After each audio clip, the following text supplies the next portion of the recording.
Bonjour, on va expliquer dans ce vidéo la poussée d'Archimède classe EB9 matière physique. Les objectifs de ce vidéo sont le poids réel d'un objet, le poids apparent d'un objet, l'énoncé de la poussée d'Archimède, les formules nécessaires pour un élève de classe EB9, enfin la densité d'un objet. Pour cela, on va commencer par le poids réel et poids apparent. Ce dynamomètre est suspendu par son extrémité libre à un cube. Ce dynamomètre affiche 32 newtons. 32 newtons, c'est-à-dire le poids réel du cube. Mais lorsque on immerge ce cube dans un récipient contenant de l'eau, on remarque que le cube devient moins lourd, car le dynamomètre affiche 20 newtons et non pas 32 newtons. 20 newtons appelé le poids apparent PA du cube. Quelle est la cause de cette diminution de 32 newtons vers 20 newtons? Cette diminution est due à une force exercée par le liquide sur le cube appelée poussée d'Archimède. C'est une force verticale ascendante. L'intensité de cette force égale à poids réel moins poids apparent, c'est-à-dire égal à 32 newtons moins 20 newtons égale à 12 newtons. Le poids réel de ce cube, de ce solide S est 6 newtons, mais son poids apparent égal à 4 newtons. On remarque que lorsqu'on immerge ce solide S dans l'eau, une quantité de l'eau qui se déplace. Cette quantité de l'eau a un volume égal au volume du solide totalement immergé. Alors, le volume du solide immergé égale, solide immergé c'est S, égale au volume du liquide déplacé. Cette quantité, c'est à bien retenir. L'intensité de la force exercée par le liquide sur le solide S, poussée d'Archimède. F égale poids réel moins poids apparent égale à 6 newtons moins 4 newtons égale à 2 newtons. Mais la chose la plus importante, c'est la masse de la quantité de l'eau déplacée. Égale à 200 grammes, égale à 0,2 kg. Alors, le poids de l'eau déplacée égale masse fois G, masse de l'eau déplacée fois G, égale à 0,2 kg fois 10 newtons par kilogramme égale 2 newtons.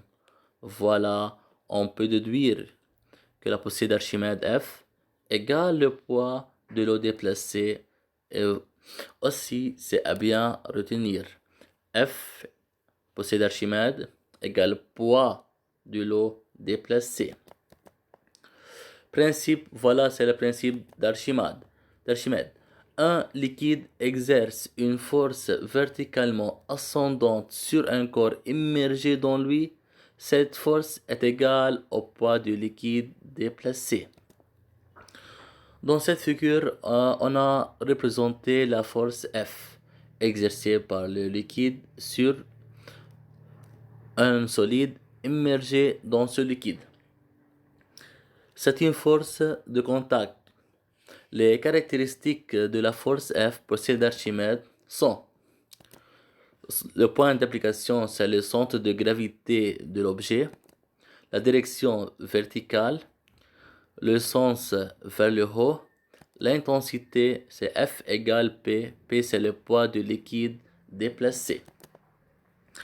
F, le poussée d'Archimède, la poussée d'Archimède égale au poids déplacé, poids du liquide déplacé, avec le poids égal m fois g, c'est la masse du liquide déplacé. Mais on sait que la masse égale ρ fois v. Ρ, c'est la masse volumique du liquide, et Vd, c'est le volume de liquide déplacé. Alors, masse de liquide déplacé égale masse volumique de liquide fois volume déplacé. Et voici fois G. Donc, la forme générale de la formule, c'est F, poussée d'Archimède, égale ρ du liquide fois volume de liquide déplacé égale au volume du solide immergé fois G. Densité d'un corps. Dans la figure 1, il y a un solide, on immerge un solide dans un récipient contient de liquide ou bien de l'eau. On remarque que ce solide tombe au fond du récipient. Alors, la masse volumique du liquide plus petite que la masse volumique du cube. Dans la deuxième figure, on remarque que le solide flotte au sein de la surface du liquide. Donc, la masse volumique du liquide égale masse volumique du cube. Dans la troisième figure, on remarque que le solide flotte à la surface. Si le solide flotte à la surface de l'eau ou bien du liquide, dans ce cas, ρ du liquide est plus grand que ρ du cube. Mais dans ce cas aussi, F, la poussée d'Archimède, égale le poids de l'eau déplacée est aussi égal au poids du corps flottant, c'est-à-dire le poids réel. Donc dans ce cas, le poids apparent égale à 0. Khadr Awad, merci.